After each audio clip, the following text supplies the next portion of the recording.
Then Bildad the Shuhite replied, When will you end these speeches?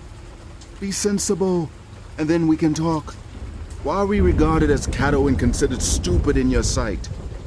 You who tear yourself to pieces in your anger, is the earth to be abandoned for your sake?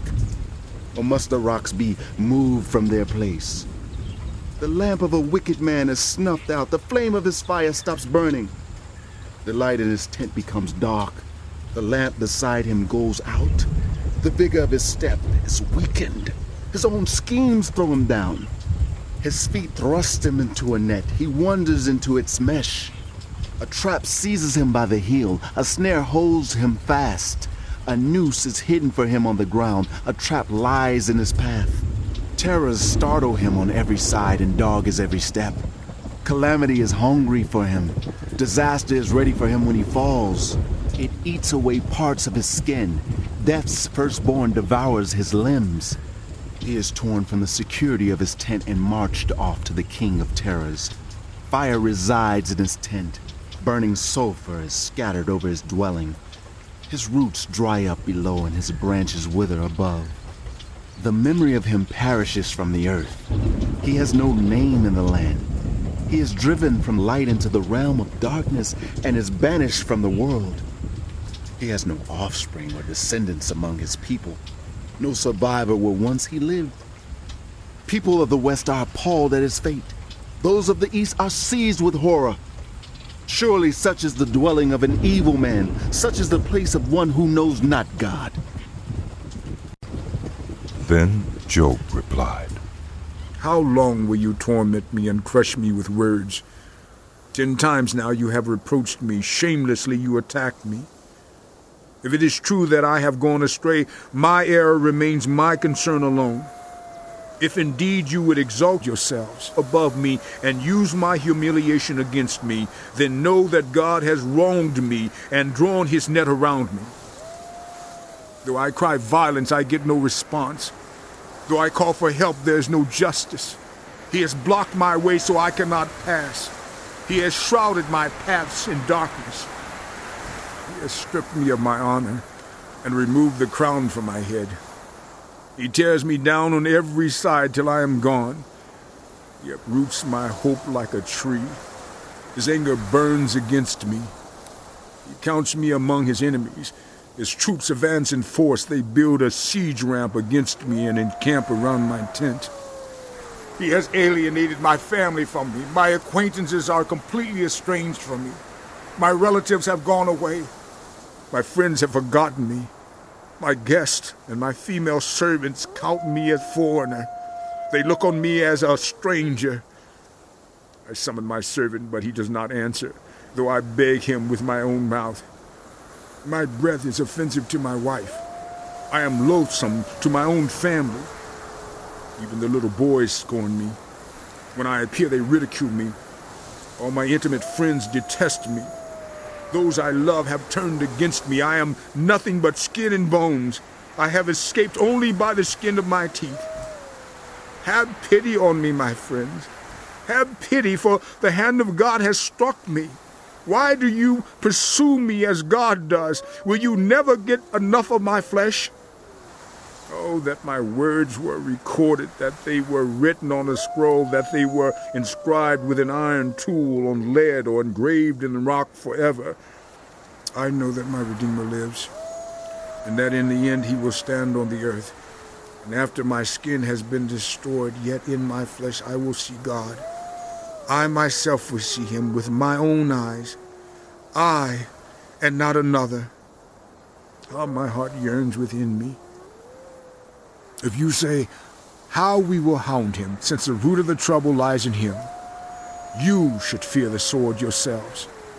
For wrath will bring punishment by the sword, and then you will know that there is judgment. Then Zophar the Naamathite replied, My troubled thoughts prompt me to answer, because I am greatly disturbed. I hear a rebuke that dishonors me, and my understanding inspires me to reply. Surely you know how it has been from of old, ever since people were placed on the earth, that the mirth of the wicked is brief, The joy of the godless lasts but a moment.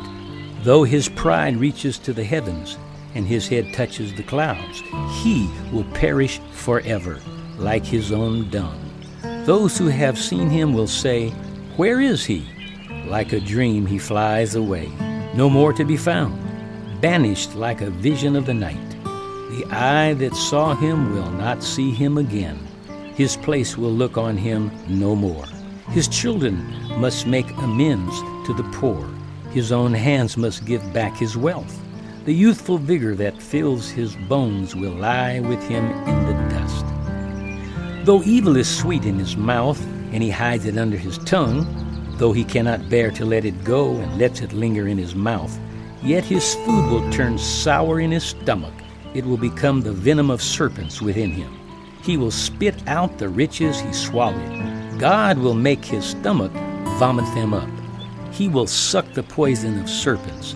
The fangs of an adder will kill him. He will not enjoy the streams, the rivers flowing with honey and cream. What he toiled for he must give back uneaten. He will not enjoy the profit from his trading, for he has oppressed the poor and left them destitute. He has seized houses he did not build. Surely he will have no respite from his craving. He cannot save himself by his treasure. Nothing is left for him to devour. His prosperity will not endure. In the midst of his plenty, distress will overtake him. The full force of misery will come upon him. When he has filled his belly, God will vent his burning anger against him and rain down his blows on him. Though he flees from an iron weapon, a bronze-tipped arrow pierces him. He pulls it out of his back, the gleaming point out of his liver. Terrors will come over him. Total darkness lies in wait for his treasures. A fire unfanned will consume him and devour what is left in his tent. The heavens will expose his guilt. The earth will rise up against him. A flood will carry off his house, rushing waters on the day of God's wrath. Such is the fate God allots the wicked, the heritage appointed for them by God.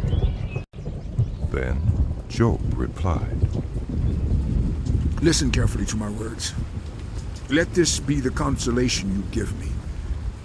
Bear with me while I speak, and after I have spoken, mock on. Is my complaint directed to a human being? Why should I not be impatient? Look at me and be appalled. Clap your hand over your mouth. When I think about this, I am terrified. Trembling seizes my body. Why do the wicked live on, growing old and increasing in power? They see their children established around them, their offspring before their eyes. Their homes are safe and free from fear. The rod of God is not on them. Their bulls never fail to breed. Their cows calve and do not miscarry.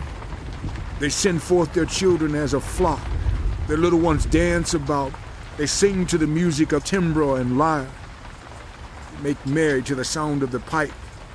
They spend their years in prosperity and go down to the grave in peace. And yet they say to God, leave us alone. We have no desire to know your ways. Who is the Almighty that we should serve him? What would we gain by praying to him? But their prosperity is not in their own hands, so I stand aloof from the counsel of the wicked. Yet how often is the lamp of the wicked snuffed out? How often does calamity come upon them, the fate God allots in his anger? How often are they like straw before the wind, like chaff swept away by a gale? It is said God stores up the punishment of the wicked for their children. Let him repay the wicked, so that they themselves will experience it. Let their own eyes see their destruction. Let them drink of the wrath of the Almighty. For what do they care about the families they leave behind when their allotted months come to an end? Can anyone teach knowledge to God, since he judges even the highest? One person dies in full vigor, completely secure and at ease, well-nourished in body, bones rich with marrow. Another dies in bitterness of soul, never having enjoyed anything good. Side by side they lie in the dust, and worms cover them both. I know full well what you are thinking, the schemes by which you would wrong me. You say, where now is the house of the great, the tents where the wicked lived? Have you never questioned those who travel? Have you paid no regard to their accounts? That the wicked are spared from the day of calamity? That they are delivered from the day of wrath? Who denounces their conduct to their face? Who repays them for what they have done? They are carried to the grave, and watch is kept over their tombs. The soil in the valley is sweet to them. Everyone follows after them, and a countless throng goes before them. So how can you console me with your nonsense? Nothing is left of your answers but falsehood. Then Eliphaz, the Temanite, replied, Can a human being be of benefit to God? Can even the wise benefit him? What pleasure would it give the Almighty if you were righteous? What would he gain if your ways were blameless? Is it for your piety that he rebukes you and brings charges against you? Is not your wickedness great? Are not your sins endless? You demanded security from your relatives for no reason. You stripped people of their clothing, leaving them naked. You gave no water to the weary, and you withheld food from the hungry. Though you were a powerful man, owning land, an honored man living on it, and you sent widows away empty-handed and broke the strength of the fatherless. That is why snares are all around you, why sudden peril terrifies you, why it is so dark you cannot see, and why a flood of water covers you. Is not God in the heights of heaven? And see how lofty are the highest stars. Yet you say, what does God know? Does he judge through such darkness? Thick clouds veil him, so he does not see us as he goes about in the vaulted heavens. Will you keep to the old path that the wicked have trod? They were carried off before their time, their foundations washed away by a flood. They said to God, leave us alone. What can the Almighty do to us? Yet it was he who filled their houses with good things. So I stand aloof from the counsel of the wicked. The righteous see their ruin and rejoice. The innocent mock them, saying, surely our foes are destroyed, and fire devours their wealth. Submit to God and be at peace with him. In this way, prosperity will come to you. Accept instruction from his mouth and lay up his words in your heart. If you return to the Almighty, you will be restored. If you remove wickedness far from your tent and assign your nuggets to the dust, your gold of Ophir to the rocks in the ravines, then the Almighty will be your gold. The choicest silver for you. Surely then you will find delight in the Almighty and will lift up your face to God. You will pray to him and he will hear you, and you will fulfill your vows. What you decide on will be done, and light will shine on your ways. When people are brought low and you say, lift him up, then he will save the downcast. He will deliver even one who is not innocent, who will be delivered through the cleanness of your hands.